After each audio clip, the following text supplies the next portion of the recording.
Hi, I'm Teresa from Sweet Creek Moon Blog. Here at the Adorn-It Studio, welcome. We have today a beautiful, fantastic, very good Welcome to the Front Door winter banner. I love it! And today we're going to show you how to make it.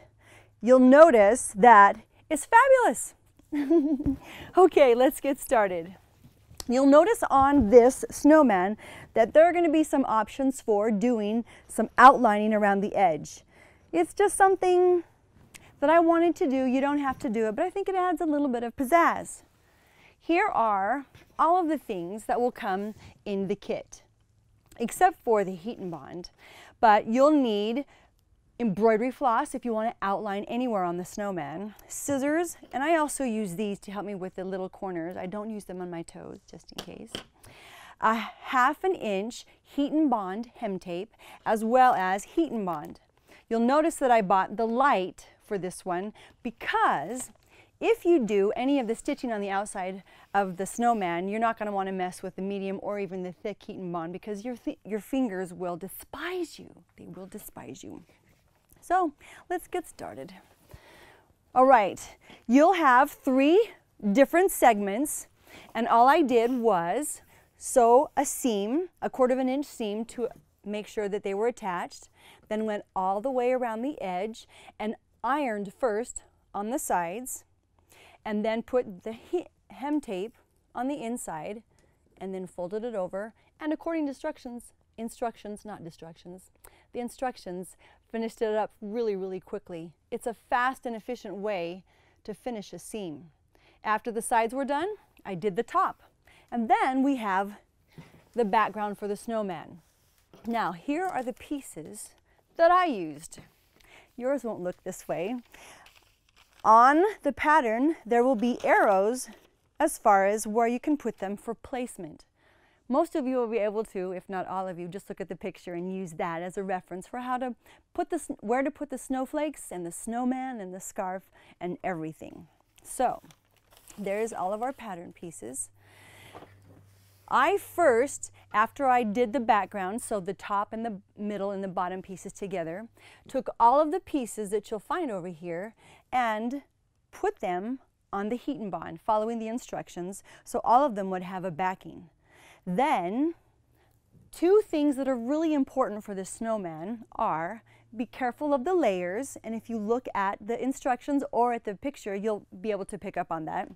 Be careful of layers, and when you're laying some of it out, like the letters, which I'll show you in just a second, I actually took a photograph of the layers that I laid out. Now, I took the liberty of cutting out and ironing on the bottom piece of the snowman. Remember, you're the boss of this and you get to do it however you want it. So I took the liberty of cutting the snowman body out, and I'm using the instructions. I adhered the bottom of the snowman to the background. Now again, there will be arrows on the pieces which will give you a clue about placement. So I know that the second piece will go right here. And again, you get to be boss and do it however you like. The reason this one isn't put on is because I have to put the arm on first. Now, I took the arm pieces, already cut them out so that I could show you. On the picture, you'll notice that on the left arm, it goes above, but the right arm goes underneath. Look at the picture for placement. In fact, I want this guy a little bit over. And then I would go ahead and iron that completely onto the background, followed by the cute little head of the snowman. Put these pieces over there, as well as his left arm. Perfect placement. Now, I would do that all the way up for the snowman body with his hands, and I would even include the top of his hat. Now, on the pattern, he's got a tall smokestack hat and a very broad rim and a red piece, which you can put up on the top like that. But remember, this one first, then this one, then this one. Most of it will make sense to you, but just in case it doesn't, refer back to the picture as often as you want, because it'll help you. It helped me, and I've made 3 of them.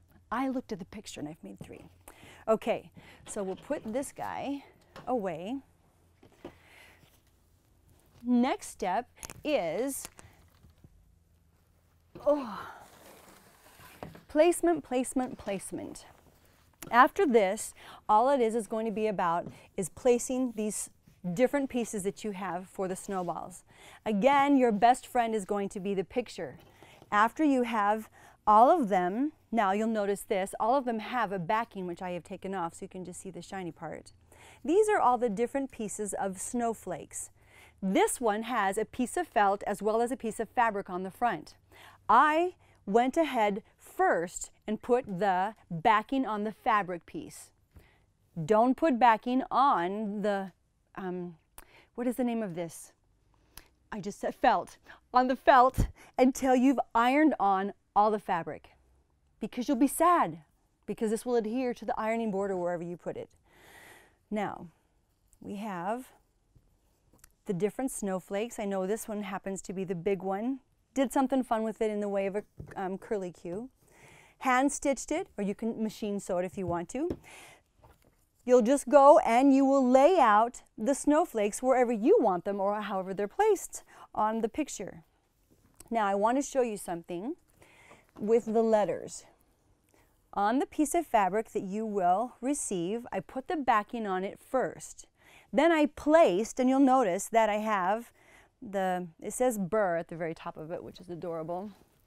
It says Burr, and you'll get 1 R in the pattern, but I cut out 2 of them, 2 of the capital and 2 of the small ones, because I was afraid that I would mess up.